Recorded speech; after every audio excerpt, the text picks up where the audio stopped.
One take. It's me, Pretty Boy Laker. Draft night is tonight. NBA draft.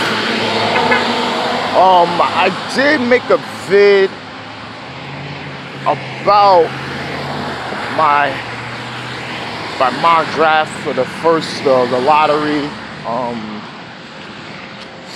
I don't know where that vid is at now. It was like almost a month ago, so I just had it, but there was so many changes and things like that. Coming into the draft,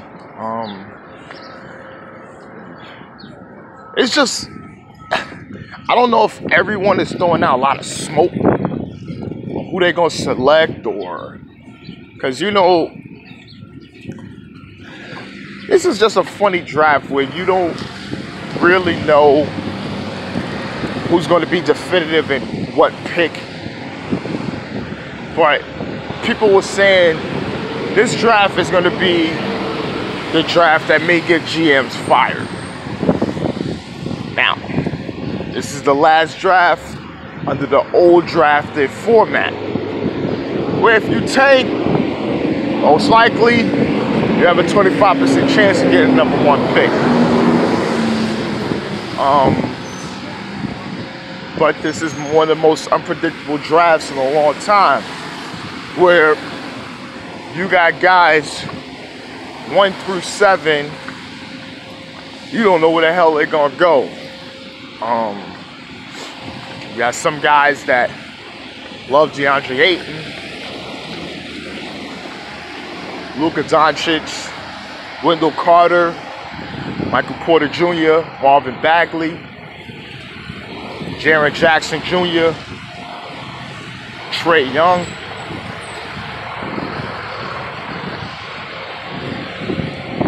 Mikal Bridges. People was just, they don't know. They don't know what the hell they're gonna do. They don't know. Teams say they know what they're gonna do until you get into that war room. Normally they figure things out possibly by a little before the draft starts. They already know where they're going.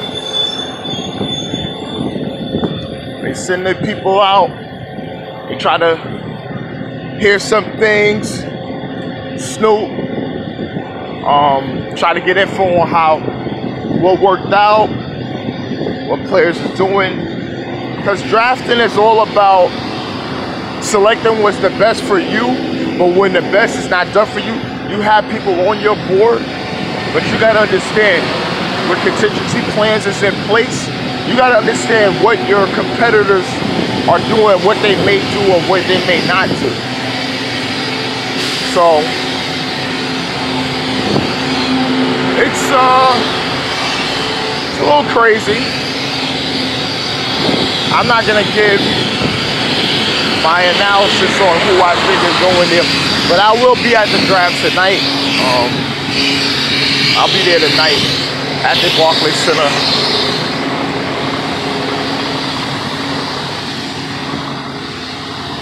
The media and press, I don't know how I got the tickets, but it's great though. But I'll be there.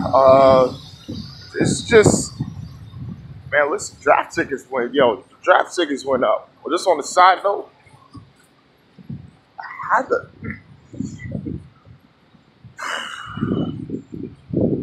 $70 for a seat all the way in the nosebleeds for a draft. They're not playing the game. Not the game, but the draft. $70 for the draft. Not the game. Not a game, but the draft. The draft. $70 for a nosebleed. Almost $400 for the row that's just near the. Oh man, boy, shit. Even on SeatGeek, I don't know. That's a lot. But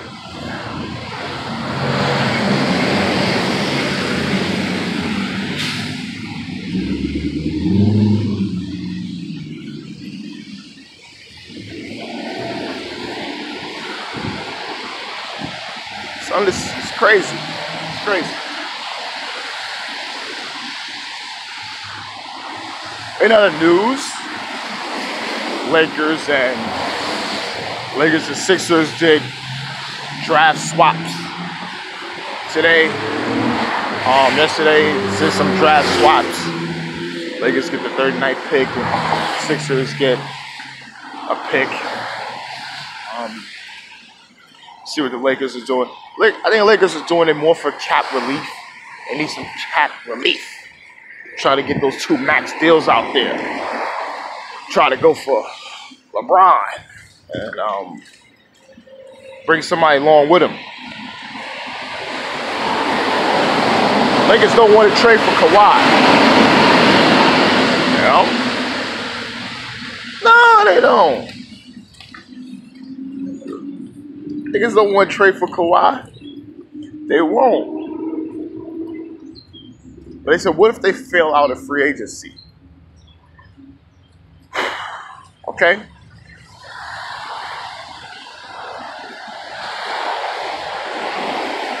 They said, but the Spurs said they won't. No. The Lakers won't trade what's out there to get Kawhi.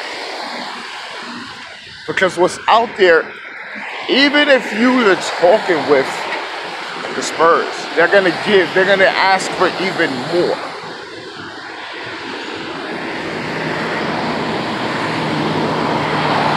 And I know Greg Popovich, he's not gonna be responsible for helping a team build their own super team to be better than his team. That's just idiotic. That makes no sense. Now, if Kawhi wants to go to LA, he can. But I think the Spurs,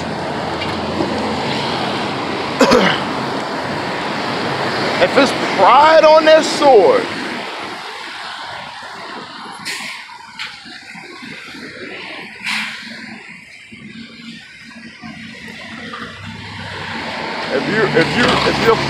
if you're pride and you're gonna fall on your sword,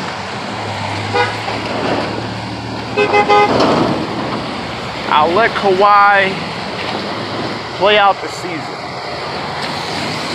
Do whatever he can.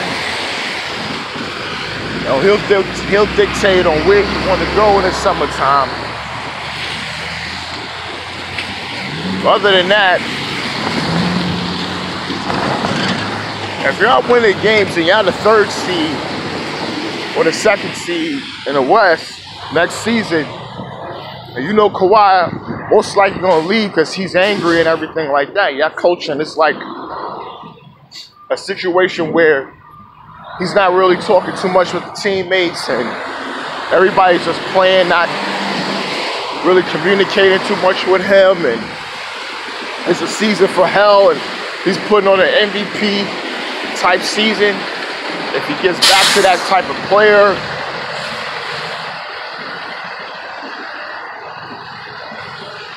what do you do?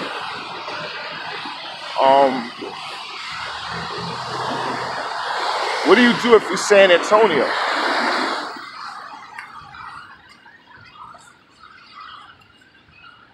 You trade up your MVP to a contender to try to get something back? Or try to get rid of him now?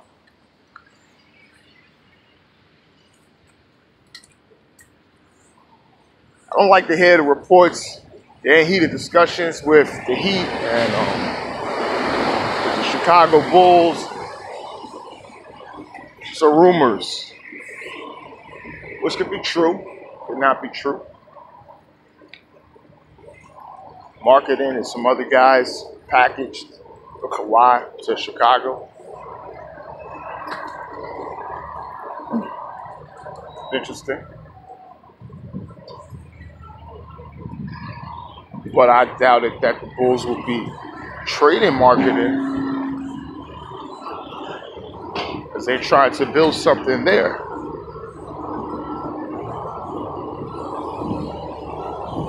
I'm not trading foundational piece for a guy that I don't know.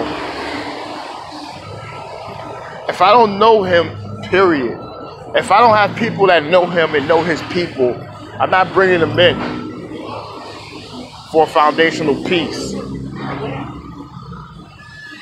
Just can't do that.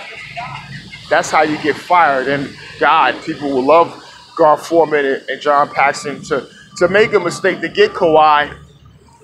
Because, you know, I saw Bulls fans telling me, yeah, trade for Kawhi, trade Mark and everything. I said, yo, you want them to sabotage your team? Yeah, so they could be fired. Bulls fans want the GM and president operations fired. Get Kawhi, trade everybody for him. Try to build something. They go to the playoffs of the 8th seed. Then he leaves. Fired. Interesting.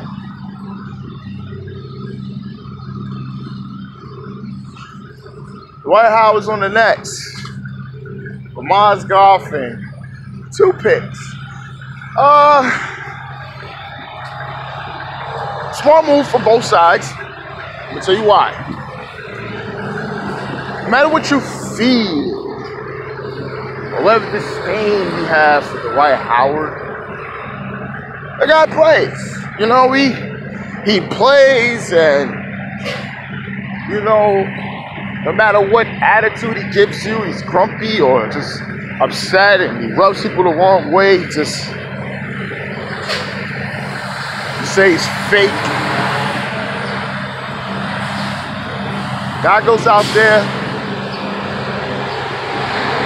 They're gonna have a presence on the defensive end.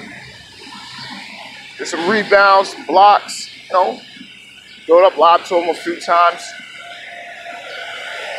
The Nets need that, and it just gives them a player, because they feel if they got Russell and Lynn and these guys all healthy for a season, they can make a run for that 8th seed.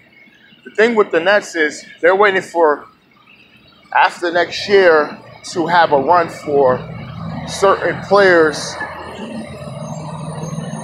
in free agency, but they need to be competitive first. You gotta build a culture. Y'all playing hard, y'all winning, y'all something there. That's what the Nets are doing. And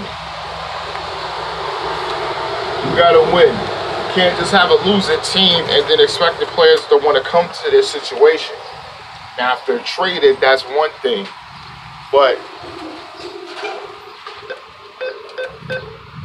the free agency is totally different. I don't care if you're in New York or whatever. I'm not going to play there if I'm in a situation where I'm not succeeding, you know? And that's the problem. You know, the Nets told their fans and just let everybody know it's going to be a slow build. It's not quick, you know. So it's not going to be quick. It's slow.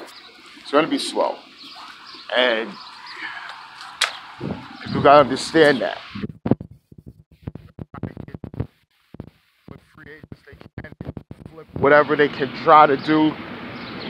It's slow. It's going to be real slow. They're not trying to get themselves in a position where they could get a superstar player. They want to get quality, valuable guys at a discounted price if they can draft that way.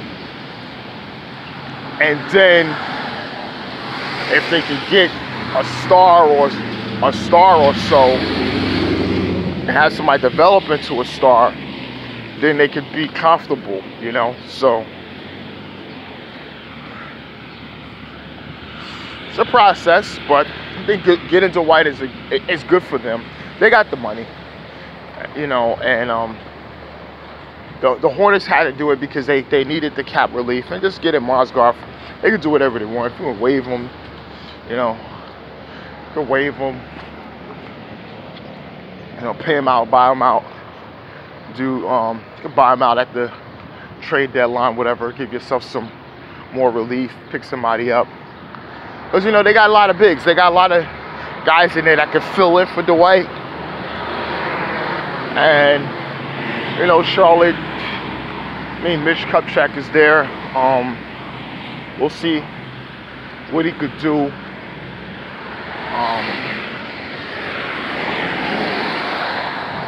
You know, we'll see what he could do without having the luxury of a Kobe Bryant there and you plugging in pieces and trying to put things that could fit in, or just Jim Buss there saying every single move we do, we got to make sure that we both agree to it. And there's not one move that, there's not a move that can't be done that I can't be known about or take part in. I have to have my say, because guess what? I drafted Andrew Bynum.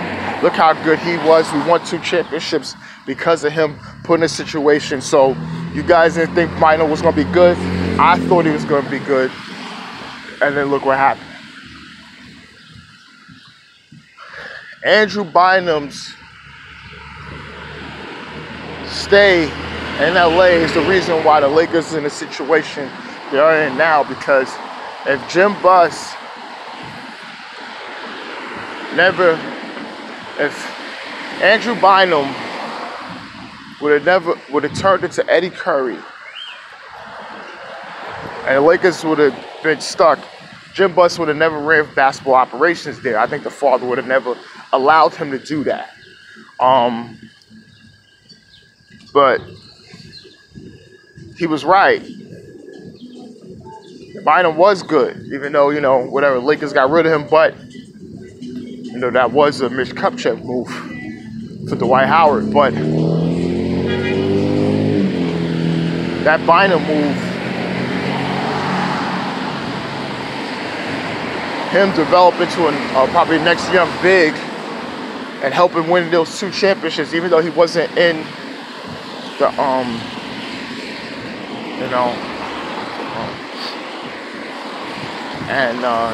he was there and actually was hurt in 08, which they needed him, his presence, to go up against the Celtics. And they had Ronnie Turiaf. That's the other crap I keep telling people. I said, yeah. I said, yo, what happened in 08? I said, yeah. I said, listen, was one of the foundational pieces not there? Who was that? Was Bynum playing? He was. No, he wasn't. Like I say, we lost Perk. Okay? Where Perk at on your depth chart? I see him as shit. He ain't number 5. As the best, as the most impact, I said, nah, hell no. But Bynum was their 4th best player. So, it's understandable.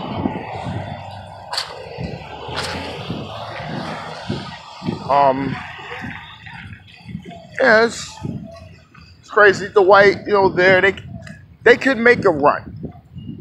If whatever, you see what they do at free agency, who you pick up, you get yourself some shooters. You got Lynn and Russell back. You have a real high potent backcourt. If it all works out, it could be somewhat of a Kimba and Jeremy Lin back in Charlotte a few years ago when they made it to the playoffs.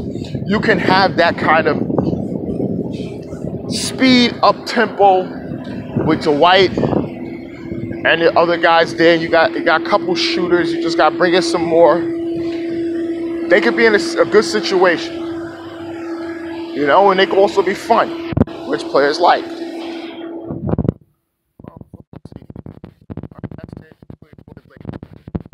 At everything, YouTube, subscribe, share, like, and I'm out.